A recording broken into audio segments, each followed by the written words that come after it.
itunya spanduknya nggak kelihatan.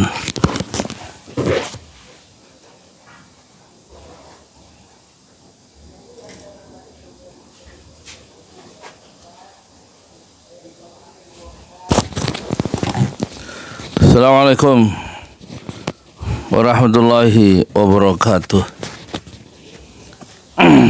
Alhamdulillah wassalatu wassalamu ala rasulillah.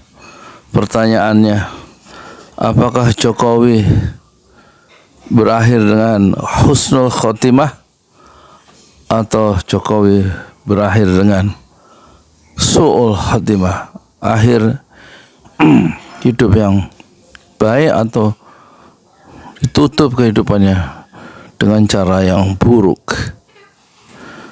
Kita tidak tahu pasti. Allah bisa mengubah nasib seseorang dalam satu detik yang tidak kita duga. Orang jahat jadi baik, orang baik jadi jahat pada detik-detik terakhir sebelum kematiannya. Menurut Anda, Jokowi yang digempur, diserang terus, dipersoalkan terus soal legalitas ijazahnya, skripsinya, KKN-nya, nilai-nilainya, nilai SKS-nya, dan Jokowi sendiri mungkin begitu kesal, nanti jangan-jangan orang mempersoalkan KTP saya, kartu keluarga saya. Silakan saja nanti saya hadapi, kata Jokowi. Itu menunjukkan dia hampir-hampir tidak punya pertahanan diri lagi kecuali menyerah dengan keadaan, dan dia tidak menduga di akhir kekuasaan yang dulu penuh dengan kemewahan, penuh dengan kebanggaan, berada pada titik nadir hidupnya sendiri. Sebagian bukan salah dari orang yang menyerangnya, yang mengempurnya terus-menerus, tapi sebabnya karena keputusan politik Jokowi sendiri yang merugikan banyak orang, dan ijazah adalah entry point, titik masuk untuk melampiaskan kejengkelan yang terpendam, yang dulu orang takut karena kekuasaan digunakan oleh Jokowi dengan semena-mena. Rejim Jokowi membunuh begitu banyak orang dan tidak ada rasa empati terhadap matinya ratusan orang di Kanjuruhan, Malang, atau ratusan anggota KPPS, sampai berapa itu, 800 sampai 900. Tidak ada penyelidikan yang tuntas kenapa anggota panitia pemilu itu mati ratusan, dan ditutup dengan ucapan oleh rejim Jokowi, cukup tidak usah diotopsi, satu orang akan dikasih 30 juta. Itu membuat pertanyaan-pertanyaan, dan demonstrasi ditindak dengan keras, dipopor, dibunuh, ditembak, 8 orang mati saat demonstrasi tanpa senjata di Bawaslu saat awal periode kedua Jokowi tahun 2019. Belum kilometer 50, belum pemenjaraan orang-orang itu. Semua belum korupsi di mana-mana yang mulai terbongkar satu-satu, yang gila-gilaan korupsi itu dilakukan oleh pejabat-pejabat di era Jokowi. Termasuk yang sekarang sedang dicekal adalah Nadiem Makarim. Korupsi di Departemen Kementerian Pendidikan di bawah Nadiem Makarim itu.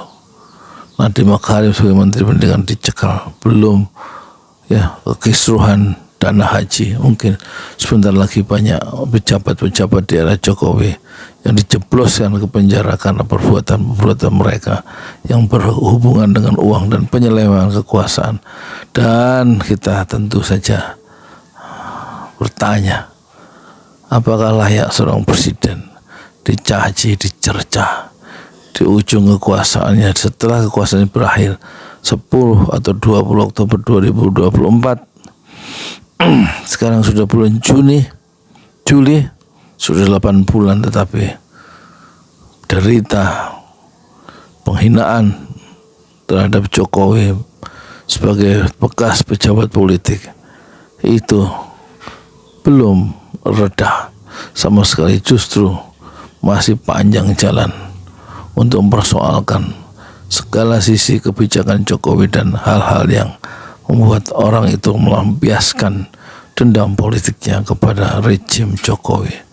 Dan sebentar lagi mungkin yang dipersoalkan adalah ijazah dari wakil presiden mungkin, dan nanti dari orang-orang yang terlibat dalam rejim Jokowi akan satu persatu diintip oleh civil society, oleh masyarakat sipil yang merasa diperlakukan tidak adil selama rejim Jokowi berkuasa. Jadi menurut Anda, apakah rejim Jokowi atau Jokowi akan berakhir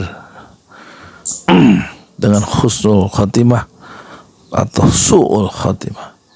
Assalamualaikum warahmatullahi wabarakatuh. Saya mau tidur dulu setengah 11 ini.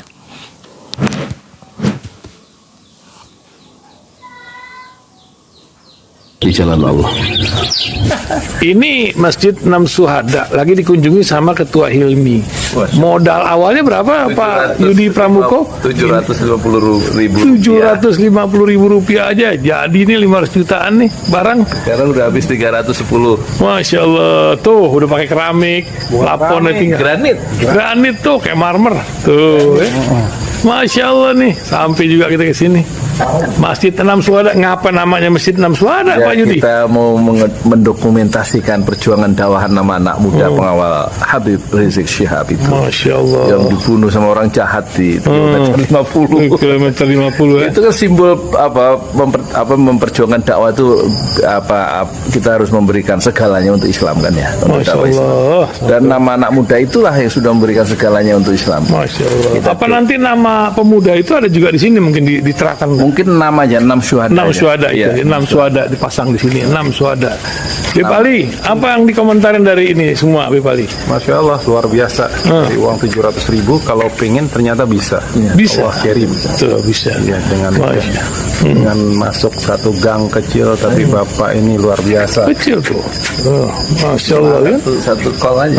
Masya Allah. Perjuangan Pak Yudi Pramuko, YouTuber sejagat paling tua. Tertua di semesta. Tertua di semesta. Masya Allah. Tukang donat. Tukang donat. Tukang donat dari Paru. Ini saya laporkan dari lapangan ini, langsung dari Masjid Enam Syuhada. Masya Allah. Dan ini dia. Dalam kelihatan. Tuh lihat tuh masjidnya, tuh imamnya di situ tuh. Malam-malam lagi kita. Masya Allah. Masih kurang nih. Atapnya katanya transfer aja. Masjid Enam Syuhada sebentar lagi selesai. Dinding lubang angin sebagian sudah terpasang, lantai 2, dan kemudian plafon termasuk lantai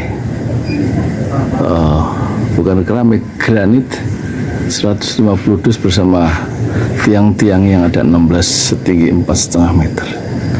Kemudian finishing terakhir adalah tangga menjebol atap ya, lantai pertama untuk masuk ke lantai 2. Inilah Masjid Enam Syuhada. 2,5 tahun lalu dimulai pada 2 Agustus hari Senin 2021. Tinggal sedikit lagi insya Allah, dan lantainya dari keramik, bukan keramik, granit, sudah diresmikan lantai pertama. Nanti lantai kedua lewat sini tangganya jebol untuk masuk ke lantai 2. Inilah Masjid Enam Syuhada yang sangat Mekah karena dari bahan-bahan pilihan kualitas nomor 1.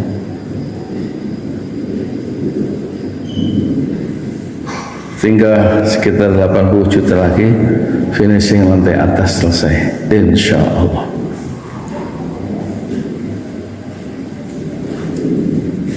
Ya, inilah Masjid Enam Syuhada yang sangat bersejarah, ya, dalam sejarah dakwah Indonesia modern, insya Allah, karena ini dibangun dalam konteks kezaliman rejim penguasa yang sudah membunuh 6 santri dari front Laskar Front Pembela Islam, dan kita abadikan pengorbanan dan perjuangan dakwah mereka, sehingga kita sebut namanya Masjid Enam Syuhada. Mereka mengawal perjalanan dakwah gurunya Habib Rizik Syihab, dan mereka dicegat oleh orang-orang jahat di kilometer 50. Saya Yudi Pramuko, tukang donat dari Parung Juber, tertua di semesta Fasbir Sabrun Jamila. Bersabarlah dengan kesabaran yang indah. Assalamualaikum warahmatullahi wabarakatuh.